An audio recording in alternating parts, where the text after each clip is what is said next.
Vamos a continuar con el estudio de la materia de neumología y a continuación vamos a llevar un tema importante porque han caído muchas preguntas en las últimas convocatorias respecto de este tema. Estamos hablando del derrame pleural.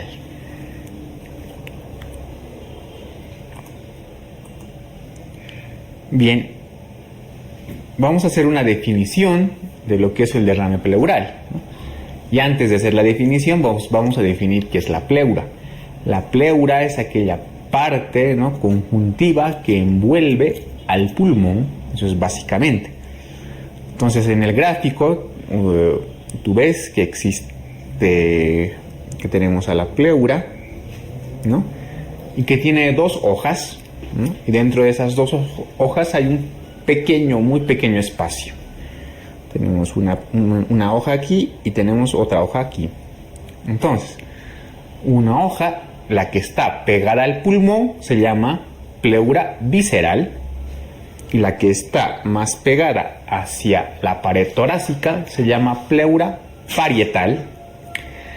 Entre las dos hojas existe un pequeño espacio que se llama un espacio virtual, más o menos, ¿no? En un corte de tomografía o como quieras verlo, también se lo puede evidenciar, ¿no?, la pleura parietal y la pleura visceral. Normalmente entre estas pleuras hay una pequeña cantidad de líquido, ¿no?, que sirve incluso como lubricante. Esta pequeña cantidad de líquido pues no excede los 10 mililitros, ¿no? Entonces, el derrame pleural se define como aquella acumulación excesiva de líquido mayor de lo habitual en el espacio virtual que existe entre la pleura parietal y la pleura visceral.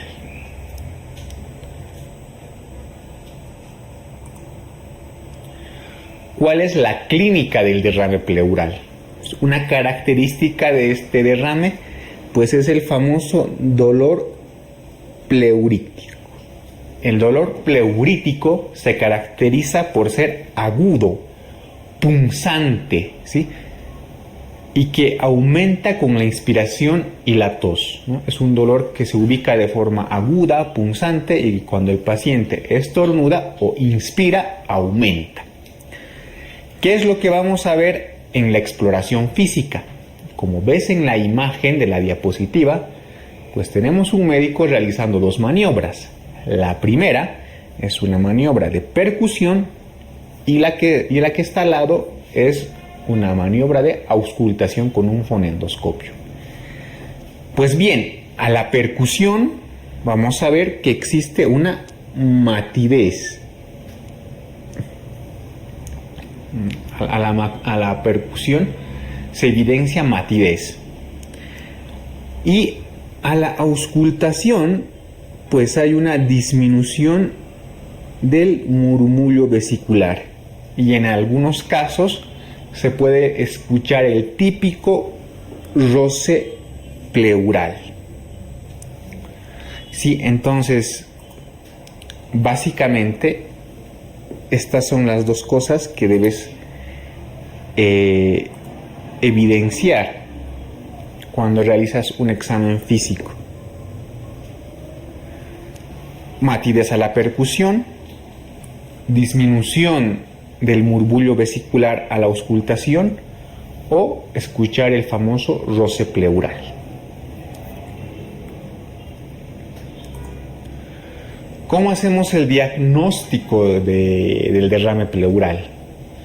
Una vez que tenemos la sospecha clínica, pues vamos a realizar una radiografía de tórax.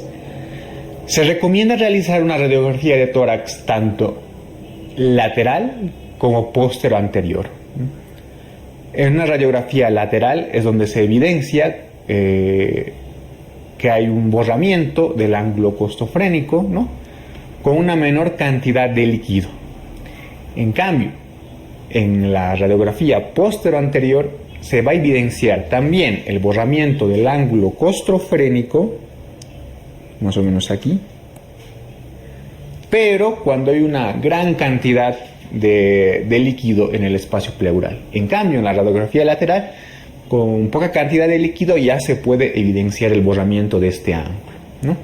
Entonces, en la diapositiva que ustedes ven, pues tienen una imagen de una placa de rayos X de tórax en PA, en posición posterior, ¿no? Donde evidenciamos, donde he dejado la marca o el círculo rojo, un borramiento del ángulo costofrénico. La flecha negra nos indica que toda esa parte pues está velada o borrada, ¿no? Si ustedes ven, hay una opacidad. Pero eso es lo más frecuente en ver, ¿no?, en un derrame pleural, en una radiografía de tórax. Pero ¿qué es lo más característico?, ¿no? Es que si ustedes observan de forma cuidadosa, esa opacidad es de forma homogénea y evidenciamos un borde cóncavo, ¿no? Evidenciamos un borde cóncavo, ¿no?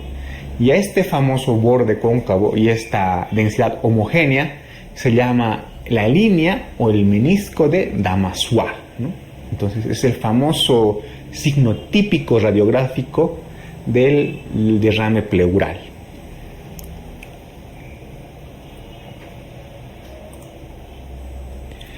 Pues bien, una vez que tenemos la clínica, hemos realizado la radiografía de tórax y evidenciamos que existe un derrame pleural, el siguiente paso es realizar una toracocentesis.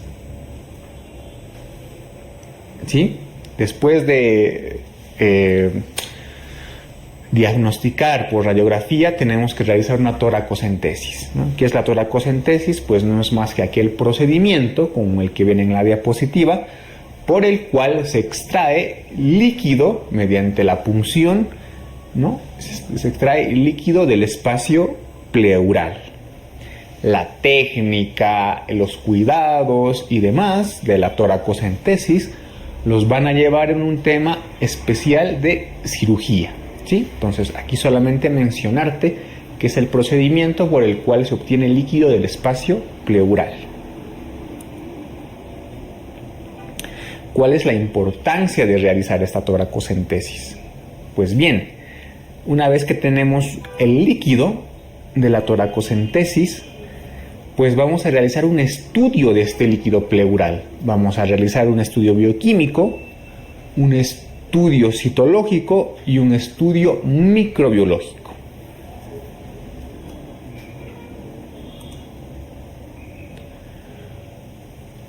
Vamos a empezar con el estudio bioquímico. Entonces te he indicado de que una vez realizada la toracocentesis, obtenemos el líquido y lo estudiamos en 3 parámetros. El primero, el estudio bioquímico.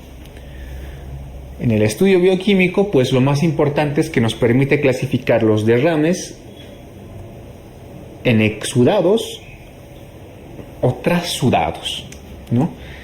Entonces, en la diapositiva tienes una gráfica con los famosos criterios de Leitz, ¿no? Estos criterios de Leitz permiten clasificar un derrame pleural como exudado. Basta que se cumpla un solo criterio de Leitz para clasificar un derrame como exudado. ¿Cuáles son los criterios de Leitz? ¿No? Son los que tienes en la diapositiva. Proteínas en líquido pleural en relación con proteínas séricas o proteínas en sangre mayor a 0,5. LDH en líquido pleural en relación con la LDH sérica mayor a 0,6. O la LDH en líquido pleural que sea mayor al 2/3 del valor normal que está en la sangre. Como te he indicado, basta que se cumpla uno de estos criterios para clasificar al derrame pleural como exudado. Si no cumple ninguno de estos criterios, pues posiblemente estemos frente a un trasudado. ¿Qué más se puede analizar en un estudio bioquímico? Por ejemplo, podemos estudiar la glucosa, ¿no?, que estará disminuida, por ejemplo, en un derrame paraneumónico. También está disminuida en un derrame que está en relación con la artritis reumatoide. Podemos valorar la amilasa, que está aumentada, por ejemplo, en un derrame debido a una pancreatitis aguda.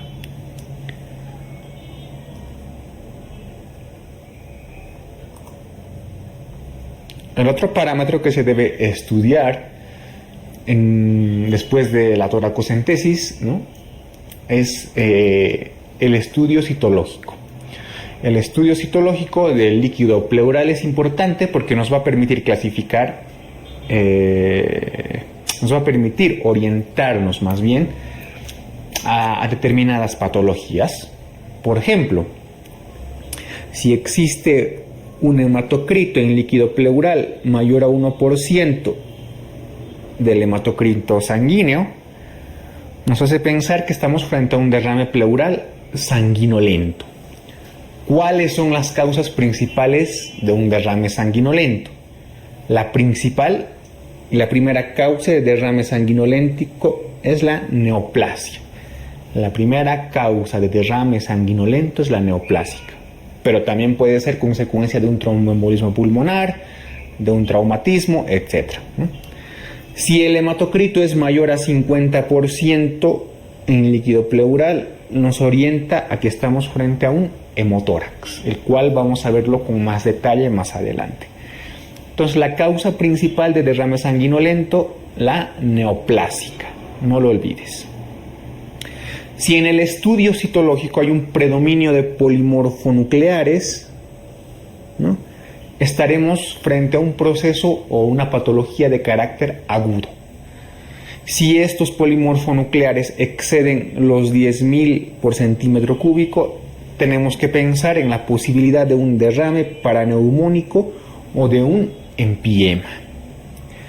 Si por el contrario en el estudio citológico evidenciamos que el derrame pleural es predominio de los linfocitos, pues estaremos frente a un proceso crónico. En el caso de que los linfocitos sean mayores al 50%, tenemos que orientarnos hacia un derrame, ya sea tuberculoso o tumoral. Pero siempre tenemos también que estar en relación con la patología de base, ¿no?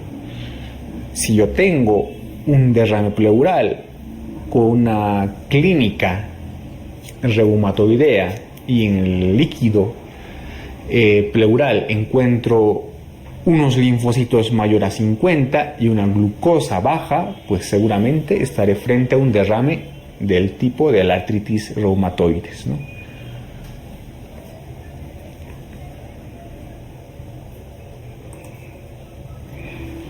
Entonces, en la siguiente diapositiva lo que te enseño o lo que te muestro es un flujograma. Este flujograma es básicamente lo que tienes que hacer frente a un derrame pleural, ¿no?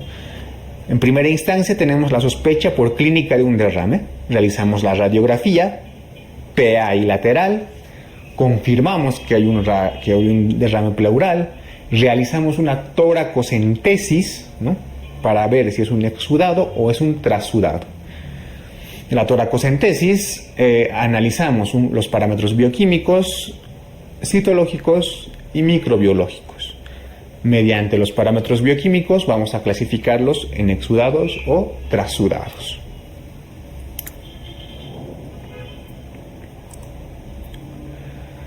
Una vez que hemos realizado esa clasificación, vamos a hablar ahora de los trasudados. Los trasudados, pues, la principal causa de esta es la insuficiencia cardíaca congestiva. El derrame de la insuficiencia cardíaca congestiva también es el derrame pleural más frecuente, ¿ya? Entonces quédate con que la causa más frecuente de trasudado es la insuficiencia cardíaca congestiva. Pero también la causa más frecuente de derrame también es esta, ¿no?, la insuficiencia cardíaca congestiva. Es un trasudado que generalmente es bilateral, es decir, lo vas a encontrar en ambos pulmones, ¿sí? O sea, es bilateral.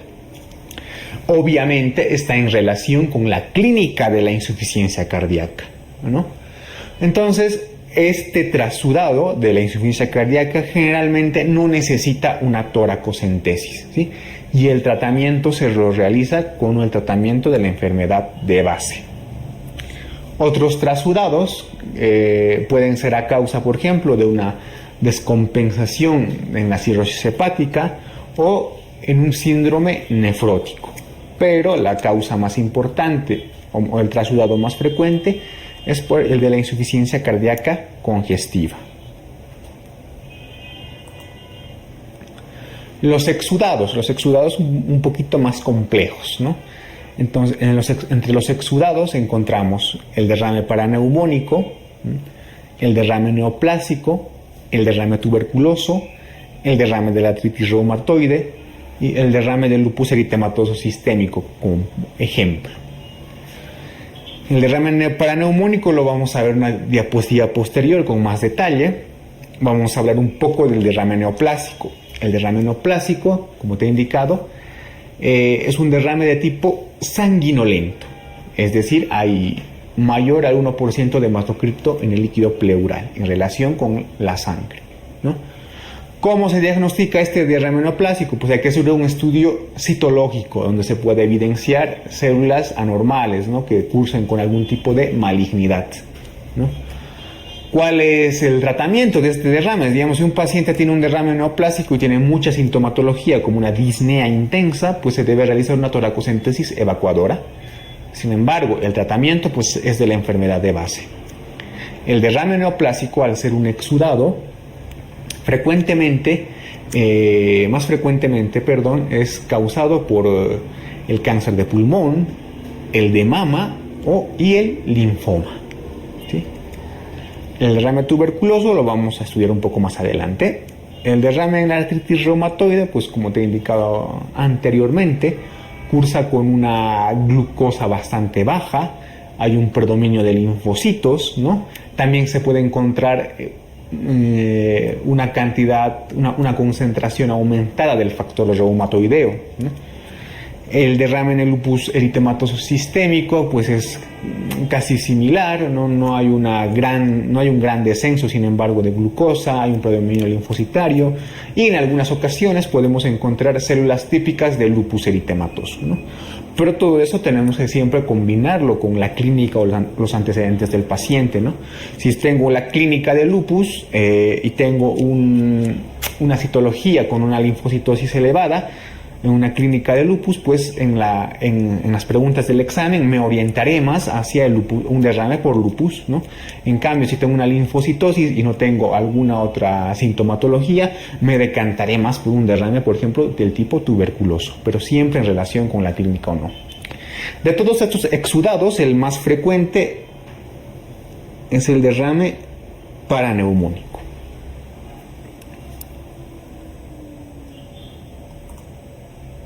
Bien, vamos a hablar un poco del derrame paraneumónico y del empiema. Entonces, hablando del derrame paraneumónico o empiema, vamos a decir que es la causa más frecuente de exudado, ¿no? Entonces, este tipo de derrame es la causa más frecuente del exudado. Puede estar asociada a una neumonía bacteriana, a un absceso pulmonar o a bronquiectasias. Más frecuentemente está asociadas a neumonías bacterianas. El derrame paraneumónico no es lo mismo que el empiema, ¿sí? El empiema es básicamente pus, ¿no?, dentro de la pleura como derrame, ¿no? Uno saca un poco de líquido y es evidentemente pus, pero de una forma más elegante, por así decirlo, de definirlo, pues definimos que un empiema es un líquido pleural con cultivos o tinción gram positivos y que además, ¿no?, como te he indicado, tiene un aspecto purulento. Si yo estoy frente a un derrame paraneumónico, ¿no?, y tengo un pH que es menor a 70, una glucosa menor a 60, pues estos dos parámetros me van a favorecer en el desarrollo de un empiema. Entonces recuerda, un empiema es aquel líquido pleural que tiene cultivos o tinciones de gram positivos y que además tiene un aspecto purulento. Un pH menor a 720 o una glucosa menor a 60, ¿no?, en el marco de un derrame paraneumónico, ¿no?, pues me favorecen al desarrollo de un empiema. ¿Cuál es el tratamiento entonces de un derrame paraneumónico? Pues tendré que ver si es un empiema o no, ¿no? Si dentro de los parámetros bioquímicos tengo que el líquido pleural paraneumónico tiene una glucosa mayor a 50 un pH mayor a 720, pues el tratamiento de ese derrame será médico, es decir, continuación o el cambio de algunos antibióticos. Si por el contrario tengo un glucosa en el líquido pleural menor a 50, un pH menor a 720, o se visualiza microorganismos, un líquido purulento, tinción gram positivo o un cultivo, pues ya estamos frente a un empiema, y en el caso de estar frente a un empiema, el tratamiento es la colocación de un tubo de drenaje torácico. Recuerda, en un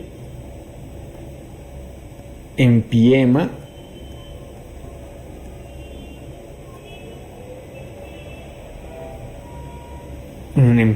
pues el tratamiento es eso, ¿no? La colocación de un tubo de drenaje torácico. También tenemos un caso especial, ¿no? Si estamos frente a un empiema que se ha tabicado, o sea que el líquido no es libre, ¿no? Tendremos que administrar algunos fibrinolíticos en la cavidad pleural. Si esta medida pues no funciona, pues tendremos que realizar una toracotomía con un debridamiento de la cavidad.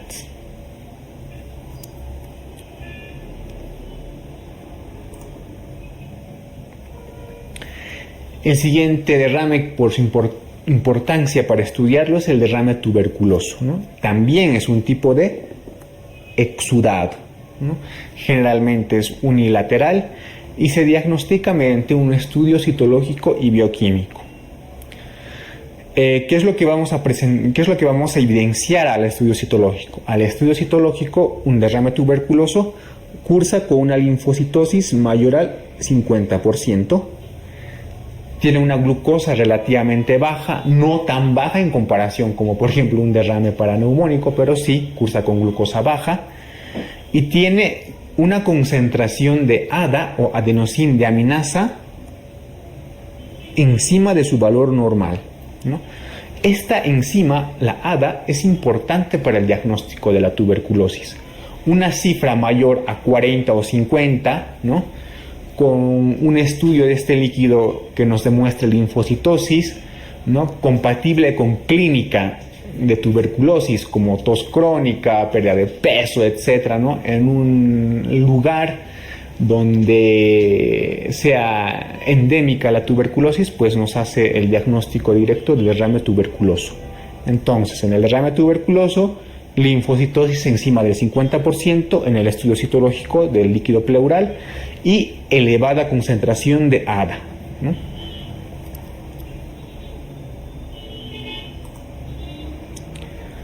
Vamos a ver casos especiales de derrame pleural, ¿sí? Por ejemplo, el hemotórax. ¿Qué es el hemotórax? Se define como el hemotórax a la presencia del mayor de 50% de hematocrito en el líquido pleural en relación con la sangre, ¿no? ¿Cuál es la causa principal del hemotórax? El hemotórax no es más que sangre en el espacio pleural. La causa más frecuente es los traumatismos. También puede haber otras causas, por ejemplo, iatrogénicas, ¿no? Al tratar de realizar algunos estudios, etcétera, ¿no? Se puede dañar algunos vasos, ¿no? Y estos van a esta sangre va a ir hacia el líquido pleural, ¿no?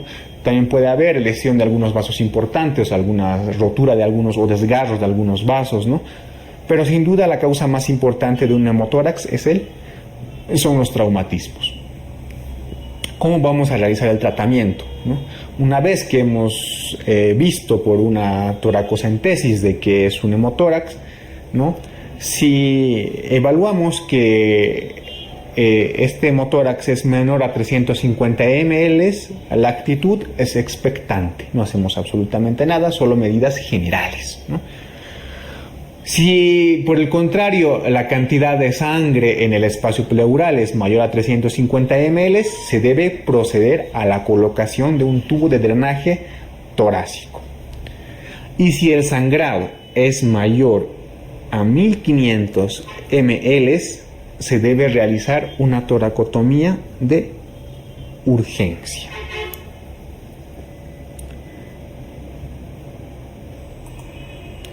Otro tipo especial de derrame pleural es el quilotórax, ¿no? El quilotórax no es más que la acumulación de líquido linfático en el espacio pleural, ¿no? En el estudio bioquímico se observa una elevada concentración de triglicéridos.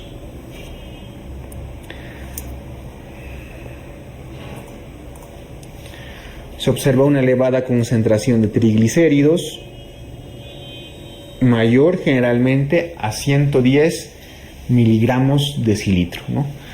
Una vez que se realiza la toracocentesis en estos pacientes que tienen quilotórax, se observa, como ustedes ven en la diapositiva, en la imagen, ¿no?, un líquido de aspecto lechoso más o menos, ¿no? Un líquido de aspecto lechoso que al hacerle el análisis bioquímico tiene triglicéridos encima de 110, pues es diagnóstico de quilotórax. ¿Cuál es la causa más frecuente para desarrollar el quilotórax? Pues también, al igual que en el hemotórax, la causa más frecuente es la traumática, seguida después de las neoplásicas, sobre todo neoplasias a nivel del mediastino. Puede ser, por ejemplo, un linfoma. Entonces, la primera causa para desarrollar quilotórax, los traumatismos. La segunda, las neoplasias. Tienes que recordar de que en el neonato la principal causa de derrame pleural es el quilotórax.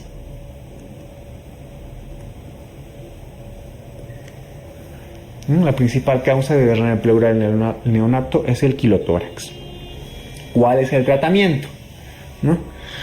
Generalmente cuando es de causa traumática y se ha lesionado el conducto linfático, pues debemos aplicar algún drenaje torácico, ¿no?, a la reparación. También puede ser indicación de la reparación de